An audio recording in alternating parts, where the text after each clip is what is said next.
থেকে রওনা দিলাম সুন্দরবন যাওয়ার উদ্দেশ্যে। এই যে আমার ভাই মাছ মারতেছে খেওলা জাল দিয়ে। ভাই মাছ ফুটতেছে, উনি জাল বাচ্ছে খেওলা জাল। আমরা এখন রওনা দিছি সুন্দরবনের উদ্দেশ্যে কাঁকড়া মারার জন্য। একটু পরে আমরা এই বড় নদী থেকে ছোট একটা খালের ভিতরে ঢুকাই দিব।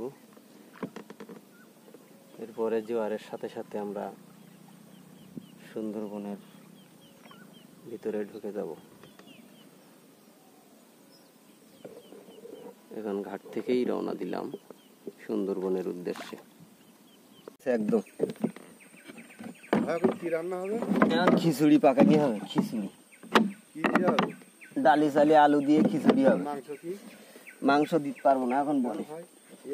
এবারে আছে মাল মাত্রা, ওবারে আছে মাল মাত্রা, সামনে মাল মাত্রা, পিছনে মাল মাত্রা, নিচে মাল মাত্রা, যায় তো দেবো না।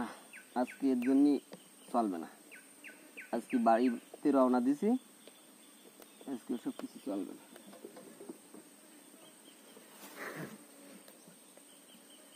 কাঁচা জাল নিছি নাকি? তোমার যে বললাম কাঁচা জাল নিছি। তুই কখন বলিনি কাঁচা জাল আনতে? ভাই টেংরি কথা কবা না, বুঝছো? একবারও কমনি ভাই, তুমি একবার কইলি সে নৌকাতে, তুমি যাওয়ার পর আমি আবার বলবো কেন? তোমার নৌকাতেই তো বলেছি। মুম্বাই যদি আর না লাগে পুষে যাবে। মাছটা আবার লাগবে না কোন কোথায়, আমি তো বললাম না। খাই না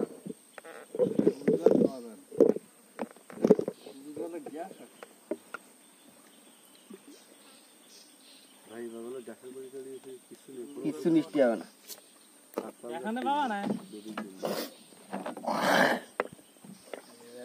দাঁড়া, মাথার সিট খারাপ খারাপ হয়ে গেল না। কেটে কি আপনারা চলতে দিচ্ছেন কেন? সিট কি এমনিতেই খারাপ?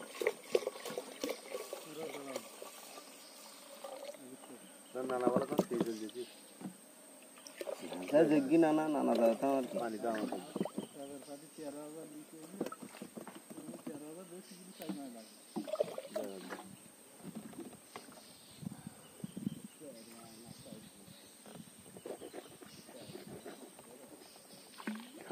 লাগবে না, নানি বেশি আছে। নানির এখন বয়স 45 বছর। এখন হবে খিচুড়ি রান্না। আমাদের খিচুড়ি রান্না এখন সম্পূর্ণ হলো। এরপরে আমরা বসে বসে এখন খিচুড়ি পরিবেশন করব। এই খিচুড়ি রান্না সম্পূর্ণ হয়েছে।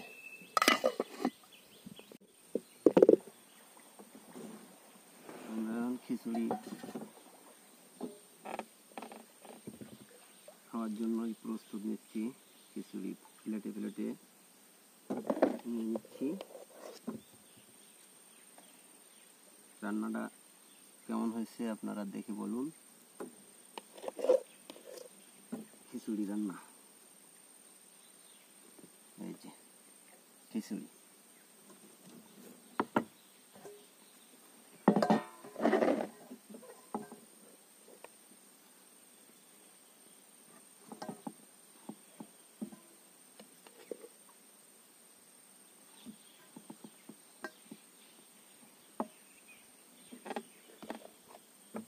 দেখতে দেখতে কিরাম টিস্কুল লেগেছে, একদম পুড়িয়ে গেছে। অল্প লেগে গেল না।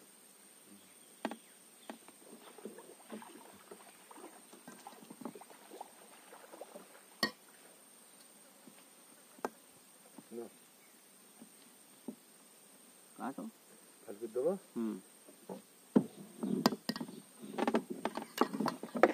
আমাদের খিচুড়ি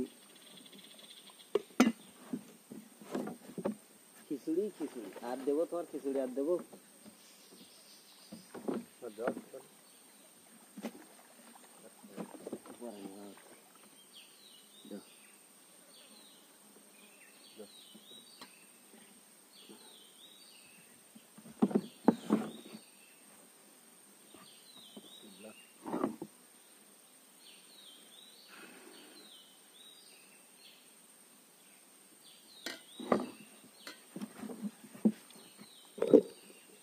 আমাদের খিচুড়ি পেঁয়াজ কুচি, পেঁয়াজ দিয়ে খিচুড়ি খাওয়াচ্ছে।